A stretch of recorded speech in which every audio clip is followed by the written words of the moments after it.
There is a sweet style of DS dynamics and BDSM activities called pet play, which can be a really fun way of decompressing and checking out of a very complex headspace into a very calm, simple headspace. So stay tuned, because by the end of this video, you will have the tools you need to initiate this dynamic and to train your human pet.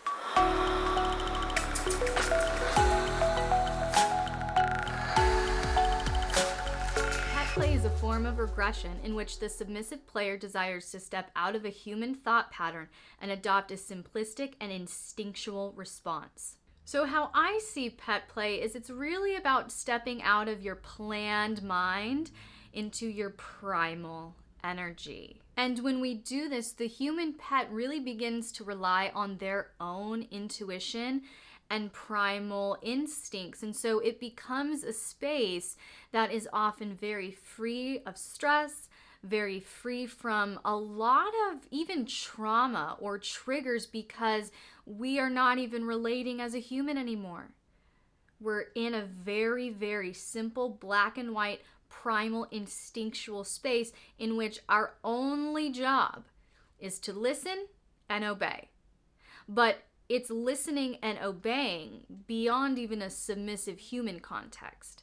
As a little pet, you're not capable of taking care of yourself. You're not capable of feeding yourself. You have to be fed, you have to be watered, you have to be let out, etc. So it takes on a very deep form of caregiving and dependence as well. Now, as a pet player, you really can be whatever kind of pet you want. You can even be a hybrid pet. So there really are not a lot of regulations. I mean, that's my philosophy on BDSM anyway. BDSM is not a closet to come out of. It is a buffet to choose from. So you, as our pet player, can pick kitten ears one day, bunny ears one other day. You know what I mean? So you don't have to be fixed into a certain type of pet. Now, if you are, that's totally fine too. If you only identify with that feisty little kitten energy, or if you only identify as a very devoted, loyal pup, etc. So you can play however you desire to play. But the most common types of pets include pony, puppy, kitten, fox, and bunny. And when it comes to honorifics, common forms of address in pet play dynamics include owner, master, trainer, and handler. And you can be a pet player without any accessories whatsoever, but some common accessories that are used to really fuel the pet play scene include a collar and leash or a harness, ears, tails, and masks, mittens and socks with animal footprints on them, and even fur or nudity. So when we incorporate these accessories into the pet play scene, the purpose is to really just concrete our submissive into that headspace. So stripping them bare and getting them in touch with just their bare skin and making them feel that really raw, primal, instinctual part of themselves can be very, very powerful. Also, having them wear fur on either their arms or their legs in addition to their ears and their tail, etc., can also be very powerful. So anytime they feel the fur, it becomes a tactile trigger to kind of push them into that headspace. So it really depends on you, your submissive, your dynamic, and how you both like to play. But as a dominant, very much into pet play, I demand 3 basic guidelines for my pet play scenes. And my 3 guidelines for pet play scenes are: no human thoughts, no human communication, or no human actions. So essentially, your goal as the dominant here is to facilitate your submissive adopting the mentality and behavior of the pet that they are playing. So do not talk to them in complicated sentences and complicated thoughts. It's not the time for it, because you don't want them to get into their human headspace. You want it to keep it in a very simple black and white headspace. So simple statements, simple commands, etc. Again, facilitate them sinking out of that planned headspace and into the primal headspace, okay? We want them to start tapping into their instincts. We want them to start tapping into their intuition and just flowing with how they feel in the moment. And to that note, this can be a really effective type of play if you're dealing with a submissive that's disconnected from their body or they have avoidant attachment styles. This can be a great way to start rebuilding the mind-body connection because we're taking a human element out of it. And so often we can take away human trauma, human triggers, and start really bridging the brain-body gap through this form of play. It can really, really be powerful.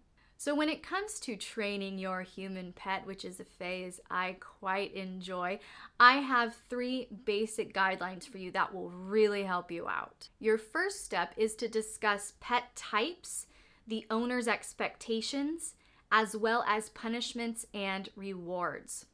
When it comes to pet play, you're dealing with a human pet, okay? And if you have an actual pet, a dog, a cat, you know that training technically never ends. And so that's why I say it's a very wise point of conversation to discuss rewards and punishments, because rewards and punishments are going to be at the forefront of your pet play dynamic. In addition to talking about what you expect as the owner, what use do you wish to get out of your pet? Why do you have a pet? Companionship, service, snuggles, what is it? Okay, so make your expectations very, very clear to your human pet before they get into that headspace. And then you also need to know what kind of pet your submissive identifies with and how they prefer to play. Step 2 is to train simple command words and gestures. Again, this is about facilitating that mental shift from human to pet. So you want to make sure that when you are training, your gestures and your words are very simplistic. Like in dog training, you don't do a lot of these complicated gestures. That means sit. That means stay. Very, very clear.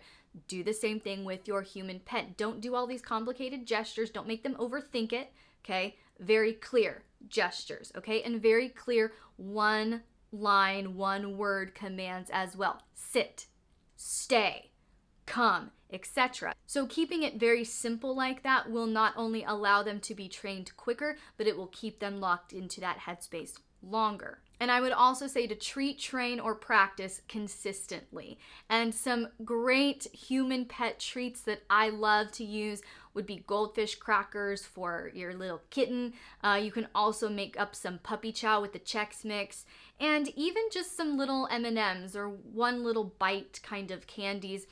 You can use those too. But treat training would be excellent. And I would also suggest that when you are treat training through this punishment and reward system, that you reserve those treats specifically for pet space. Okay? I even restrict those in their human space. Hey, when you're in pet space, this is the treat that we use. Therefore, when you're in human space, I don't want you eating that. That can also be very, very powerful in pet space. And finally, I would advise you as the trainer to follow the EDA model of training, which is exercise, discipline, and affection. Now, this is the modality that I have used with my actual dogs and my human pets, and it works great in both facets. So, exercise, discipline, affection, translating that concept to a human pet. What you're doing when you're exercising your human pet is you are exhausting their mind and their body, okay? Exercise them, wear their mind down, wear their body down, okay? That's part of the allure of pet space, to be broken down so we don't have to think on these high levels anymore. Then discipline. Keep your submissive pet in subspace through consistent commands and training. So I would advise you to even crate train or place train where they have a bed or a crate. And even if you're not using them in the moment, you tell them to go to their crate, you tell them to go to their bed. So even in their idle time, they're still locked into that headspace. So you want to maintain that discipline of keeping them thinking and maneuvering in that pet space. And then affection. Administer plentiful physical touch, closeness, intimacy. This is a huge drive in the hearts of a lot of pets, is we do want things to be simple, because we are stressed, we're overwhelmed, and we do want things to be simple, but we also have this need for affection and tenderness and care.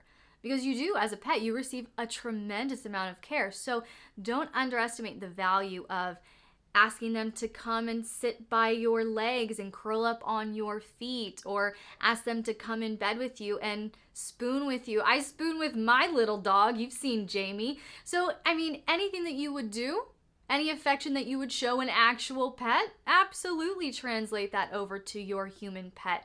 It's not getting them out of that space if you do it right. Again, no human thoughts, no human communication, no human action. As long as you as the dominant facilitates that, your affection will only reinforce pet space.